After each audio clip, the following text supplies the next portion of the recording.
La fève de cacao, responsable de l'augmentation de la déforestation en Côte d'Ivoire et au Ghana. Faut-il rappeler que ces deux pays représentent 60% de la production mondiale de cacao.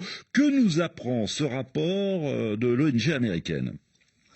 Alors cette ONG qui s'appelle Mighty Earth, dans son dernier rapport, se penche sur la déforestation due au cacao depuis 2019 et en gros elle révèle que la forêt ivoirienne a perdu un peu moins de 20 000 hectares depuis cette année-là et que la forêt ghanéenne a perdu, elle, 40 000 hectares. C'est l'équivalent d'une ville comme Chicago, dit le rapport. Mais l'étendue des dégâts est bien plus importante. Côte d'Ivoire et Ghana, en 20 ans, ont perdu 80% de leur couvert forestier, en grande partie à cause du cacao, c'est vrai, mais pas seulement. Il y a d'autres cultures de rente et bien sûr l'exploitation souvent illicite du bois qui sont également responsables de cette déforestation.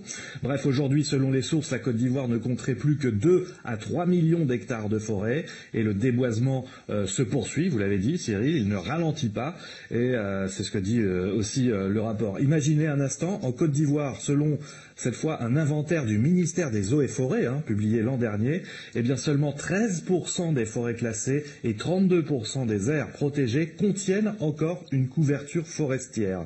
C'est une catastrophe pour la faune, évidemment. De nombreuses espèces sont ainsi menacées en raison de la disparition de leur habitat, à commencer par l'éléphant, l'emblème même de la Côte d'Ivoire. C'est aussi une catastrophe pour le climat, puisque les saisons se dérèglent complètement, et ça impacte fortement et directement l'agriculture. Et pourtant, comme le rappelait Cyril, il y a 5 ans, les industriels du secteur et les États ivoiriens et ghanéens avaient pris des engagements.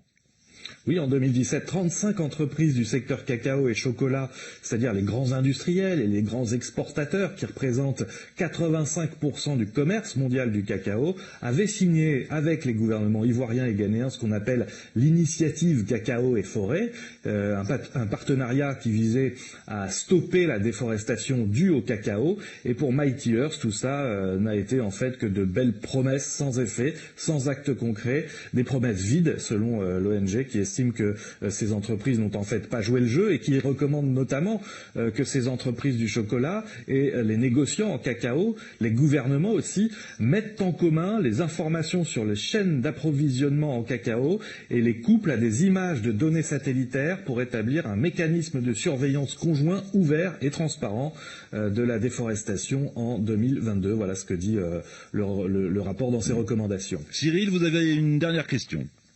Effectivement, Juan. Alors, quelles mesures peuvent aujourd'hui être mises en œuvre pour rendre la culture du cacao plus respectueuse de l'environnement? Pierre Pinto, vous parliez de la surveillance à l'instant. Oui, cette surveillance, donc mettre en commun les informations des industriels, des autorités aussi, pour mieux surveiller l'évolution des exploitations de cacao et intervenir rapidement au cas où une dégradation de forêt serait signalée.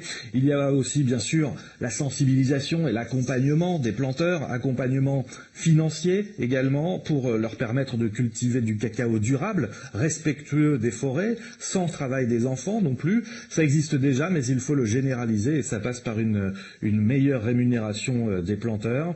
Le gouvernement mise aussi sur l'agroforesterie, c'est-à-dire planter à côté des cacaoyers d'autres arbres qui vont apporter de l'ombre aux cacaoyers et ainsi améliorer son rendement. Parce que si les paysans plantent des cacaoyers en forêt, c'est bien parce que l'arbre s'y épanouit bien, le sol y est riche et il peut y grandir à l'ombre d'autres grands arbres.